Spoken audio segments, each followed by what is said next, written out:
Okay, folks, it's your buddy Mike Messier here with Mike's Instant Movie Review. American, American Society of Historical, I screwed it up. American Society of Magical Negroes, their title, not mine. This movie is getting panned left and right. Something about this movie was calling to me that I wanted to see it. I thought the trailer was interesting. I'm a fan of David Allen Greer. He hasn't been featured in featured films as much as I would have liked. And guess what? I like this movie. So critics be damned, audiences be damned, metrics be damned, everyone be damned. I enjoyed this film, okay? So should you go see it? Should you go not? Well, I think you should. There's no gore. There's no nudity. It's wise comedy. Some might say, dare I say, dark comedy or black comedy, perhaps, but I don't know. I just thought it was funny. And what's the movie all about? Well, first of all, what is the magical Negro? It's a term that I became acquainted with in my studies maybe 15 years ago. And when I first heard about it, I think I read some article that was using this term and explaining what it all meant. And it was kind of referring to characters, for instance, like in the book. And then I didn't read the book, okay? But the film, The Legend of Bagger Vance, I did see the film. Basically, Will Smith, I think this is around maybe 1998. In this movie, Will Smith plays a caddy to, I believe, the Bagger Vance was played by Matt Damon. I believe Bagger Dance was the golfer and the caddy was someone else. Or maybe I got that flipped. Maybe Will Smith's character was Bagger Dance. But in any event, the caddy is kind of like this spiritual buddy that's helping the main guy, white guy with this problem, which I think was just his fucking golf stroke, okay? You might say, dare I say, Jim in Huckleberry. Is it Huck Finn and Jim, or is it Tom Sawyer? I think Jim appears with both of those assholes, but the one where they go down the river, I think that's Huck, like that term. I'll be your Huckleberry. So I think Jim might be in that context. To an extent, perhaps, the John Coffey character, Michael Clark Duncan, I think he won an Oscar for that in The Green Mile. You might say that's...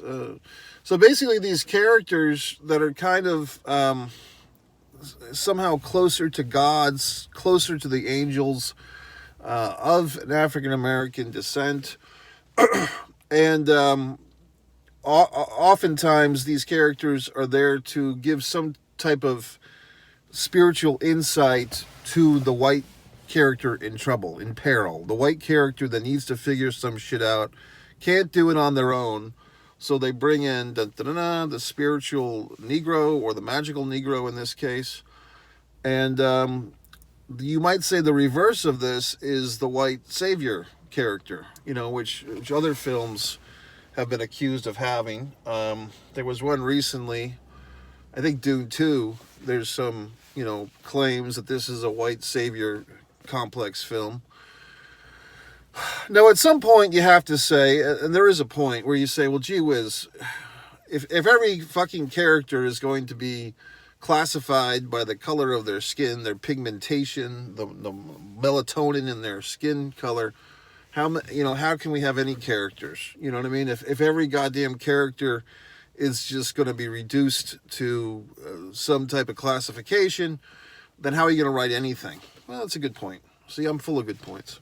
However, there does seem, if you go through the catalog of popular media, there does just seem to be a disproportionate amount of characters that have like this, spiritual or magical essence. And hence we have this term, okay, which I did not invent, but I've been aware of this term. In fact, in my own wonderful screenwriting, of which I am a wonderful screenwriter, I'll say that, one of my screenplays, God Is My Best Friend, there is a joking reference to the term I use the term in that script spiritual Negro, not magical Negro. I believe. I'm trying to remember which term I use, because to me they're kind of interlaced, or one could be used for the other, or whatnot. That was the character of Moses saying that to the character of Jude. It's a very funny script. If any film producers are watching this video, you should buy it from me, so then I don't have to worry about it. I can go on with other wonderful scripts. In any event, let's go back to this movie. This movie has been getting panned and dismissed, and I don't understand why. Although I might speculate. Let me speculate on why people are not enjoying this movie. It could be I don't know. I mean, I think maybe it's just because the term, you do have to kind of be someone who has a certain amount of literary knowledge, or knowledge of these types of things, like these types of, because this is kind of like a literary commentary, this concept of the magical Negro. It's kind of like, I don't know who came up with it in the first place, but if you weren't familiar with the term, it might be offensive, or you might be confused, or why are they using the word Negro instead of, and even the character in the movie says that, black people, why? Well, I don't have all the goddamn answers, okay?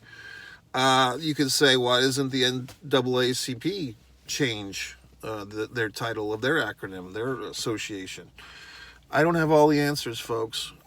So, for me, this movie, I thought effectively deals with this topic. It might be hard to talk about, might be hard to laugh about. I thought it was good.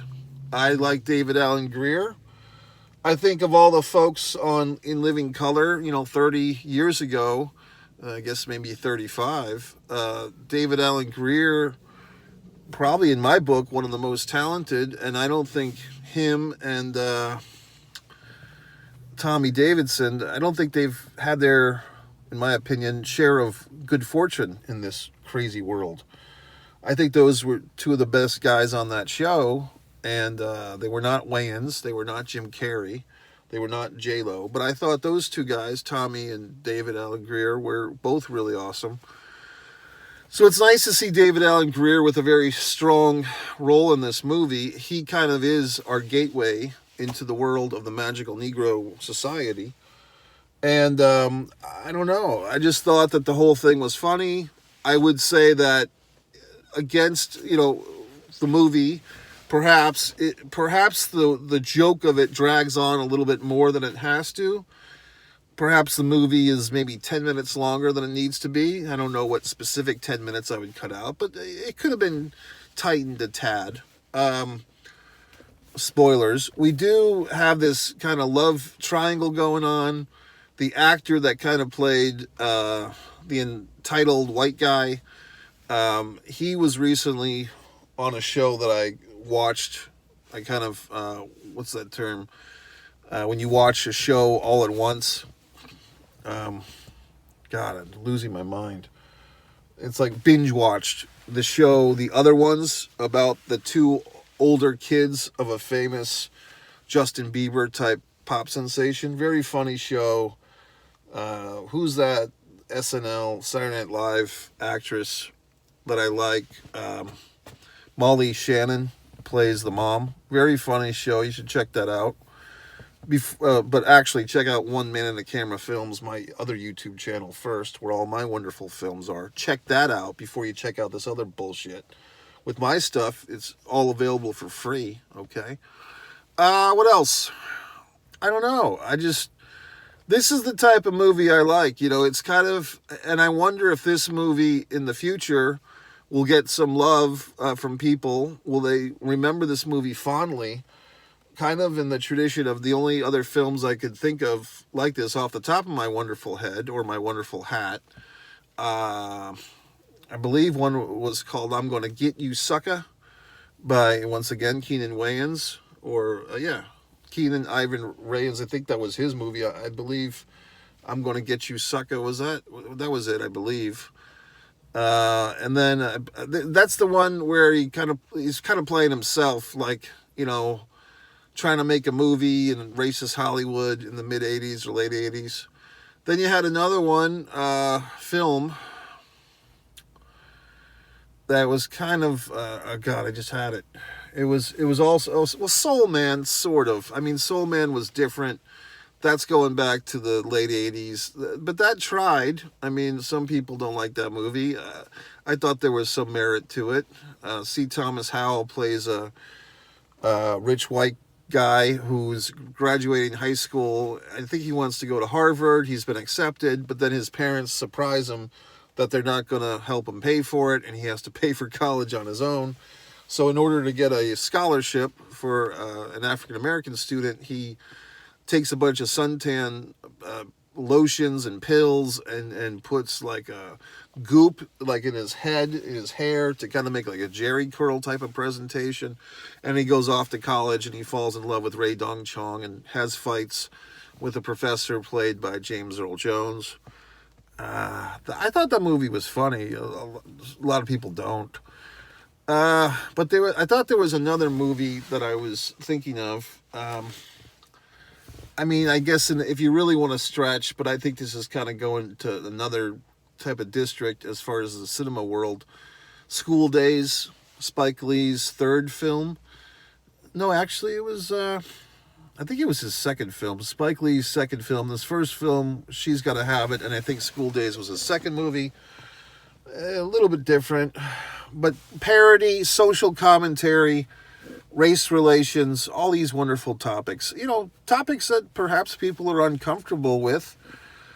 But to me, I mean, if you're going to see, you know, a few years ago during 2020 when all these horrible riots were happening, protests, you know, people were losing their businesses, getting hurt in the wake of the George Floyd death.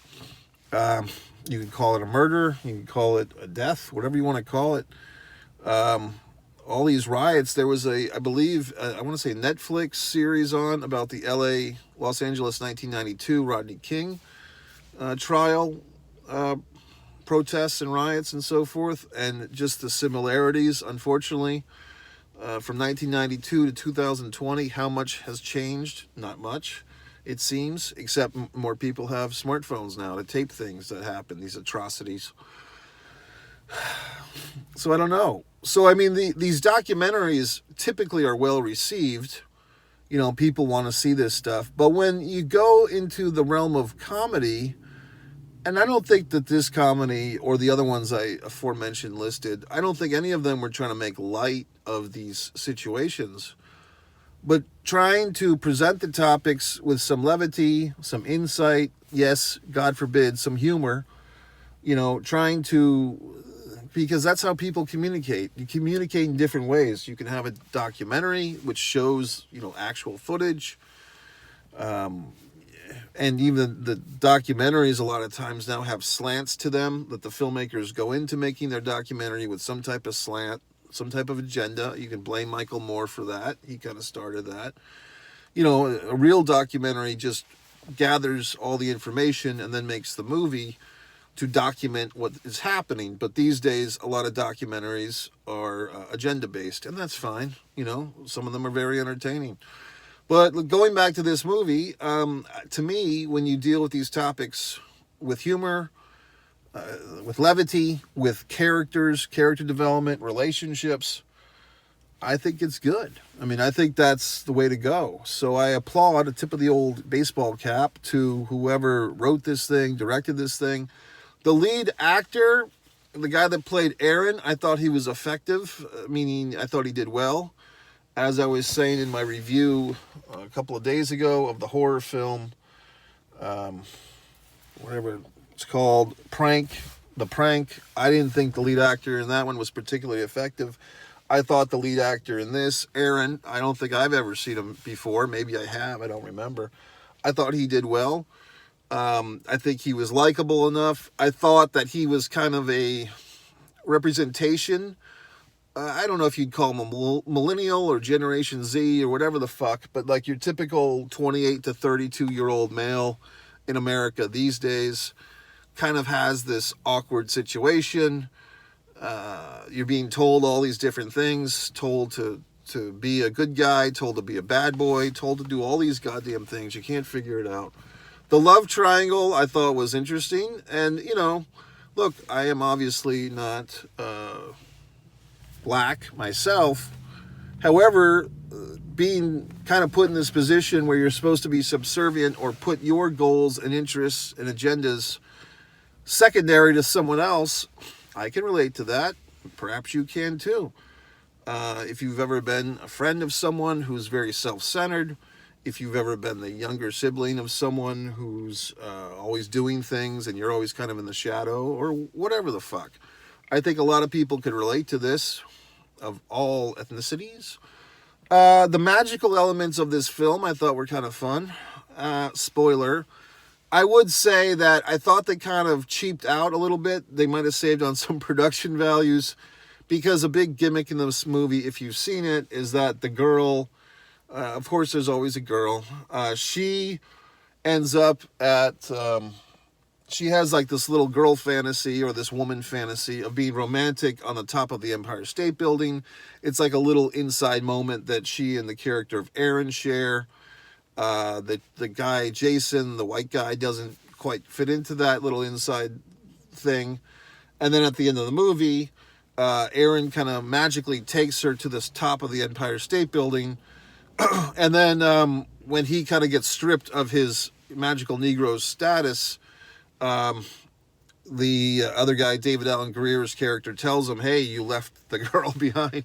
You left her not in Los Angeles, but at the top of the Empire State Building. So for me, it would have been more heroic at that point for our buddy, our lead guy, Aaron, to have to like go from Los Angeles, go get on a fucking plane, go through all the bullshit in New York City, hop in a cab or a Uber or whatever the fuck they have now, a Lyft, and get to the top of the Empire State Building, where our, damsel in distress is still damseling and distressing.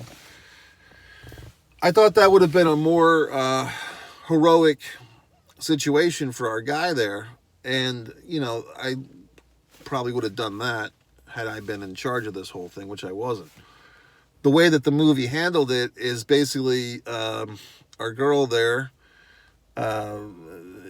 very lovely actress. I never saw her before either, but she leaves a bunch of messages for the voicemail of Aaron, and she basically finds her way home. Like, she gets from the Empire State Building off the top into the building, gets herself a cab to the fucking airport, buys her own ticket home, and flies home to LA. Although we get a little bit of a button at the end, once again, spoiler, that she's got a little bit of magic herself. She's in So Swag, I believe it was Society of Supportive Wives and Girlfriends, which I thought was a nice touch, because it was a callback to early in the film, maybe within the first 10 or 15 minutes, or maybe a little bit later. She drops her purse, and this kind of ring falls out of her purse that has So Swag, and then her and Aaron have a big chuckle about it. And we just think it's some just gimmicky type of, goofy, early 2000s shopping mall piece of junk jewelry, but in fact, it's a real thing.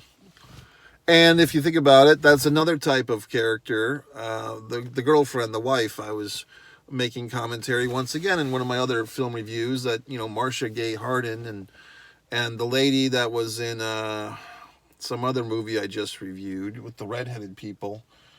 God, what movie was that? But some movie I saw where like the people had red hair.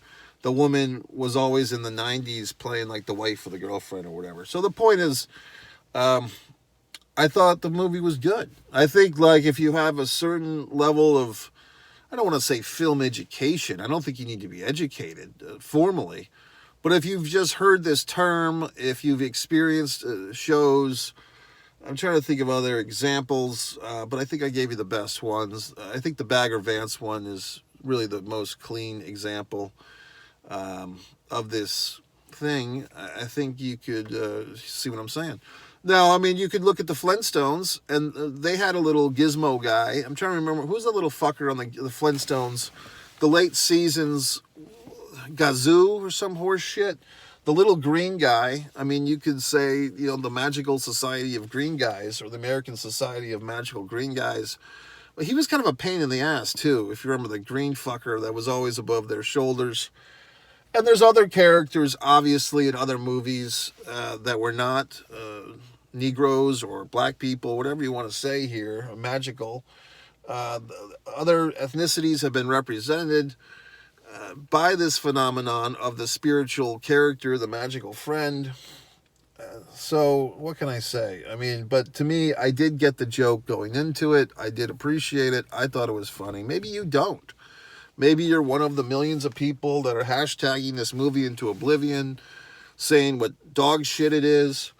I don't quite get it, folks. I mean, if we're going to have all these wonderful, you know, I mean, maybe it's just my YouTube feed, but it's always some type of debate, some type of Candace Owens or Officer Tatum or Bill Maher. Everyone's got these goddamned opinions. Why can't we have a nice movie like this where instead of, you know, the seriousness of it all, we kind of, you know, enjoy these topics and explore them with some humor. I fucking liked it. So what the fuck? You know, I'm trying to think what else.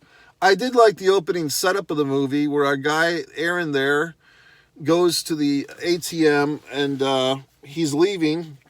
And obviously this, you know, drunken kind of, you know, female, white female who's been clubbing, it appears. She seems like she's a little intoxicated and she needs help with the ATM. And I thought that the actor playing Aaron and on the direction and everything of the scene setup, you kind of know what he's going through. He's looking around because he doesn't really want to help this lady with the ATM. But at the same time, he's thinking, well, I'm just trying to help her. You know, she's asking me for help. Would it be rude to say no? But at the same time, he kind of, you can tell by his acting that he is leery of this situation because he really doesn't want to be holding this woman's ATM card or her purse or anything. And then these, you know, white bar guys come out of the shadows and they think that he's robbing her and so forth. And that's when David Allen Greer's character comes in and saves them and off to the races we go. So I thought that was a good setup. The part early on when there's like the white cop guy with a problem who's he's depressed because he's not cool enough to go clubbing, and when he shows up to go to the club, he's like got a blue button-down shirt that's tucked into his pants like an asshole. And I thought it was good. You know, that was kind of Aaron's first opportunity to kind of, you know, pull the magic, loosen the guy up. I thought what he was going to do was kind of like unbutton the guy's top button on his shirt, or maybe like untuck his shirt or something just to jazz him up. But instead they kind of did the thing where Aaron possesses the bouncer's mind for a moment. I thought all this stuff was pretty good. I mean, like I said, I really don't understand. I mean, of all the to me, this is one thing, folks. I pretty much am pretty forgiving of these films. I'm kind of an easy mark to like a film, but I do see once in a while a movie's getting crucified. Madam Web just a few weeks ago, maybe a month ago, was getting crucified, and I went to see it, and I thought it was fine. I thought it was like, hey, this is better than most of these comic book fucking movies. So I don't understand why certain films get shat all over, okay, like a Vince McMahon secretary, and some films don't. So I don't understand or comprehend why this American Society of Magical Negroes is getting crucified or harpooned or run through the muck. I mean, to me, it's comedic. It's got a heart. It's taking on some tough topics in a different way. And I just don't understand the hate for this movie. Okay, so there you go. Was it a perfect movie? No. But what is? And like I said, I thought it was funny. I did see kind of early on when the society is explaining itself, and like there's the little visage. I kind of felt like I was in Disney's Haunted Mansion where they're showing like these, you know, flashback type of stuff. And the billiards one was pretty good. And then the second one, I took that. It felt to me like a riff off of The Green Mile when like the police, like the prison security guy is walking the black guy, very big guy in overalls or whatever the fuck he was wearing, to like seemingly the death row, like walking him to the electric chair. I felt like that was a kind of a rip-off or a parody or a homage to The Green Mile. I could be wrong. But like the recurring joke of the black guy touching the groin of the white guy in peril, so the white guy could go and satisfy his wife. I mean, to me, this is funny shit, okay? I mean, that kind of, I thought of like The Green Mile where Coffee had like the power in his fingertips or whatever. I don't know. I saw the humor in all this stuff. I mean, maybe you have to be able to kind of put all these different literary and film references together, or maybe not. I don't know. Maybe everyone's just more advanced than fucking me and seeing the horse shit that this movie is, and I'm just seeing it as being gleams of genius or seeds. But whatever the fuck. I liked it. I thought it was a good social commentary. If you didn't like it, you're welcome to leave a goddamn comment. You can say, well, gee whiz, Mike, fuck. And I'll say, okay, asshole, blah, blah, blah. And then I'll probably give you a fucking link to one of my movies, because that's typically what I do, in case you haven't caught on by now.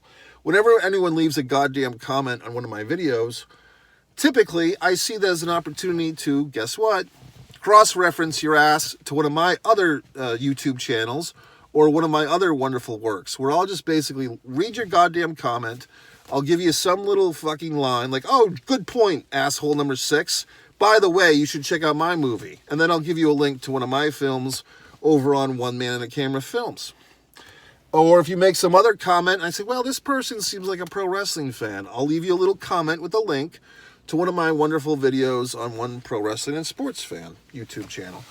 If you seem like someone that might like wonderful acrylic art, okay, like I've been working on today, I might give you a nice reference to the new channel, One Artist Mike Messier. What else might I do? I might do a lot of things, okay? So you make your comment, but if you've gotten this far into this review, your comment is going to be rewarded with a personalized link just for you. I don't have these goddamn comment responses canned like I could do with TubeBuddy, okay? I specifically sit there and write a personalized response to your ass where I try to hook you in and go to another fucking video on one of my several YouTube channels. That's the magic that I play.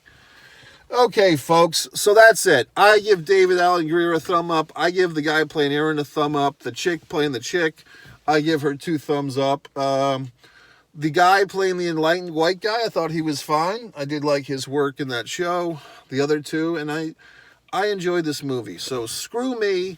I guess I don't know what I'm talking about. All you 75% of the people that hate this movie, you're all smart and fucking geniuses, and I don't know what I'm talking about. MikeMessier.com. Go to the website, scroll to the bottom. Follow me on social media and buy all my books.